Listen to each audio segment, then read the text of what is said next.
बच्चों, आज हम आगे देखेंगे धारा घनत्व, करंट डेंसिटी।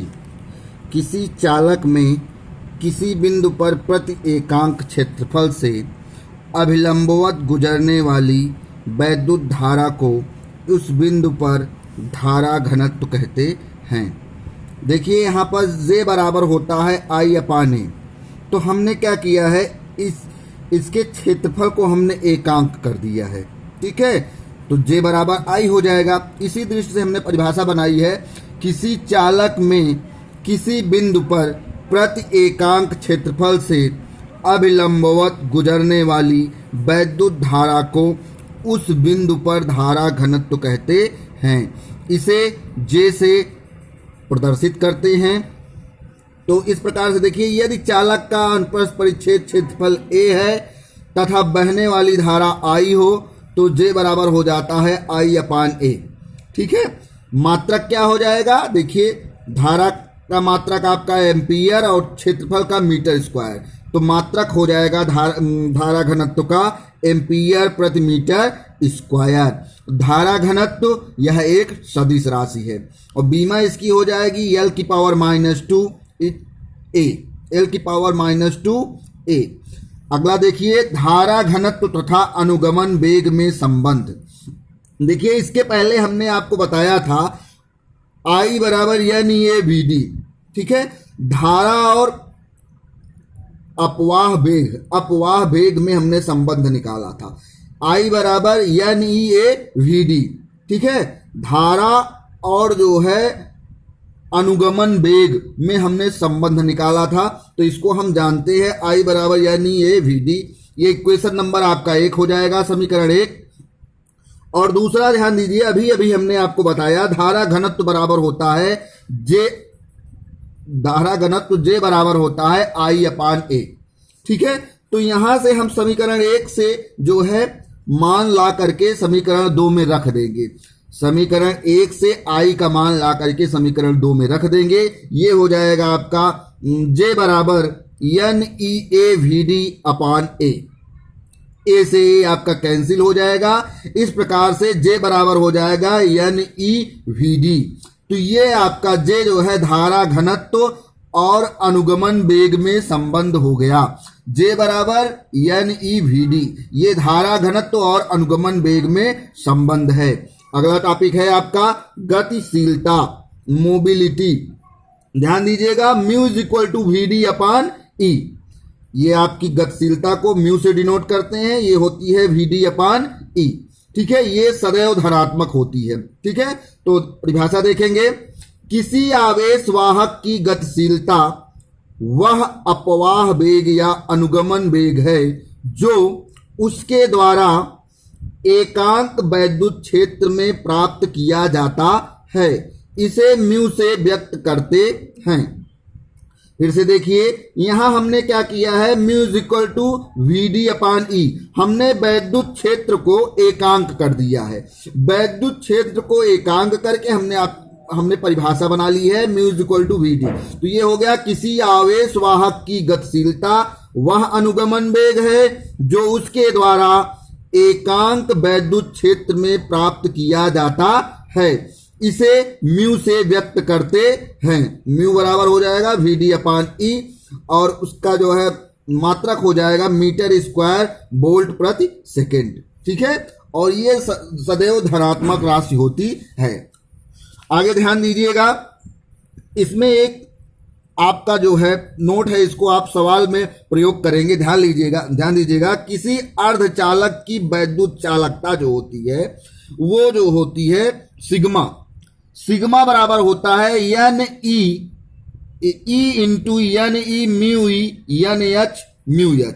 यहां जो है E जो है वो इलेक्ट्रॉन को रिप्रेजेंट कर रहा है, H जो है होल को रिप्रेजेंट कर रहा है। ठीक है, NE जो है इलेक्ट्रॉनों की संख्या है, NH जो है प्रोटॉनों की संख्या है। तो किसी अर्धचालक की वैद्युत चालकता ρ=E ब्रैकेट में NE/μE NH/μH होती है। यानी आपका इलेक्ट्रॉन की संख्या हो गई और NH जो है प्रोटॉनों की संख्या है। ध्यान दीजिएगा, इसका प्रयोग हम न्यूमेरिकल्स में करेंगे। अर्धचालक की वैद्युत चालकता का एक और सूत्र है, इसको भी देख लीजिए।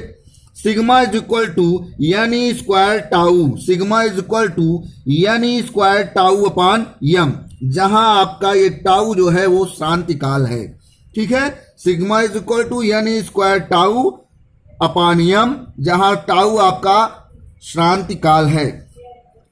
अगली परिभाषा देखेंगे वैद्युत प्रतिरोध का।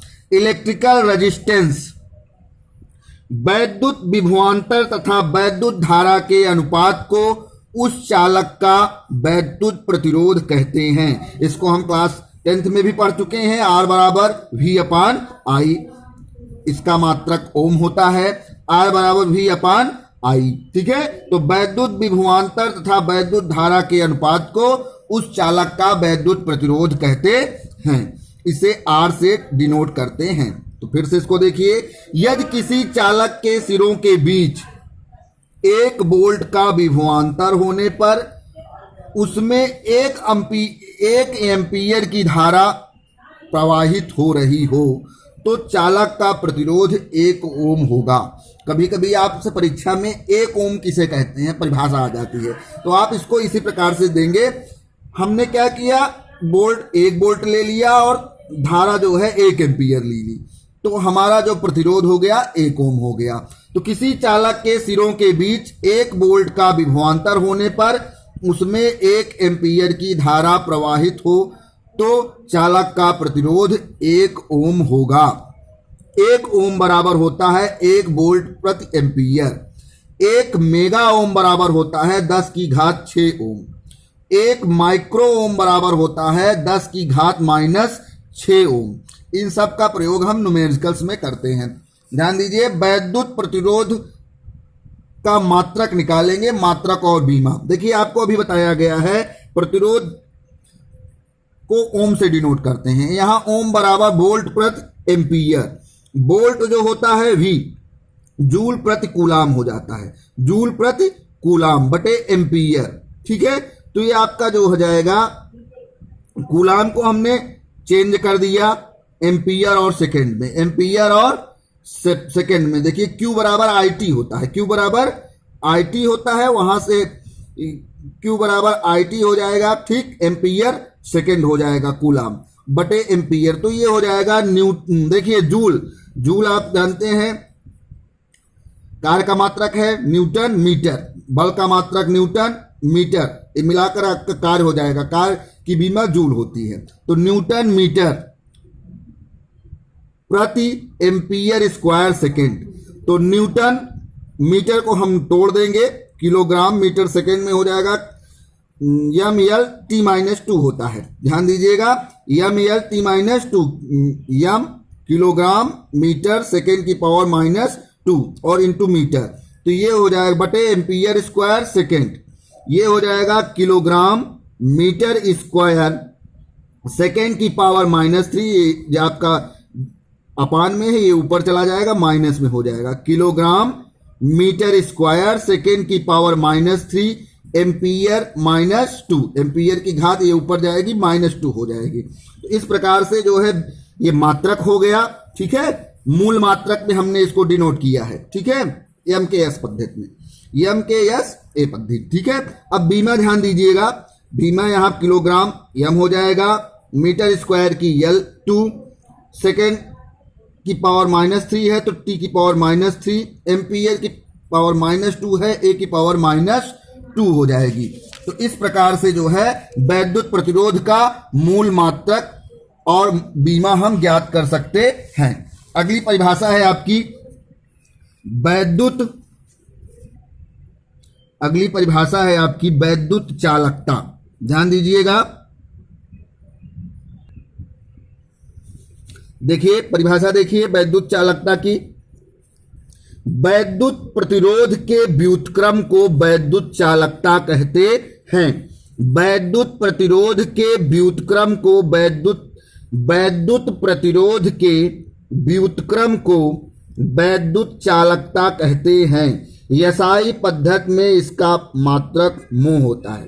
ठीक है, मोह अथवा ओम इनवर्स या साइमन कहलाता है। ठीक है, तो इसके मात्रक आपके कई होते हैं, मोह, ओम इनवर्स साइमन। ठीक है, तो वैद्युत प्रतिरोध का व्युत्क्रम वही आपकी वैद्युत चालकता कहलाती है। इसका मात्रक ओम इनवर्स या साइमन या मो इसको बोलते हैं। इसको हम सिग्मा से डिनोट करते हैं। सिग्मा बराबर आपका हो जाएगा 1/ρ। सिग्मा बराबर 1/ρ। बीमा भी आपकी जो आपने अभी वैद्युत प्रतिरोध की बीमा निकाली है, जो आपका पॉजिटिव में है MLT, उसके अपोजिट में हो जाएगा। यहां देखिए m की पावर -1 हो जाएगी, L की पावर -2 हो जाएगी, T की पावर 3a²। इस प्रकार से वैद्युत चालकता की बीमा निकल जाएगी। ध्यान दीजिए ओम का नियम, ओम्स लॉ। यदि किसी चालक की भौतिक अवस्थाएं ताप, दाब आदि में कोई परिवर्तन ना हो तो उसके सिरों पर लगाए गए वैद्युत विभवांतर तथा उसमें बहने वाली धारा का अनुपात सदैव नियत होता है। ध्यान दीजिएगा, यदि किसी चालक की भौतिक अवस्थाएं आपका ताप, दाब आदि जो हो गया, ठीक है, आर्द्रता में अगर कोई परिवर्तन ना हो तो उसके सिरों पर लगाए गए वैद्युत विभवांतर और उसमें बहने वाली वैद्युत धारा का अनुपात सदैव नियत होता है। V/I = कांस्टेंट, यही ओम का नियम है। और इस कांस्टेंट को हम R से डिनोट करते हैं। R आपका वैद्युत प्रतिरोध होता है। फिर से देखिए, ओम के नियमानुसार ये आपको ग्राफ मिलेगा। इस प्रकार से एक सीधी रेखा मिलेगी। अगर हम विभवांतर और धारा के बीच में ग्राफ देखेंगे किसी धातु के लिए, तो ये आपका एक सरल रेखा, सीधी रेखा मिलेगी। तो ओम के नियमानुसार जब तक किसी चालक का ताप तथा अन्य भौतिक अवस्थाएं नहीं बदलती, तब तक चालक का प्रतिरोध नियत रहता है, चाहे चालक के सिरों के बीच कितना भी वैद्युत विभवांतर क्यों ना लगाया जाए।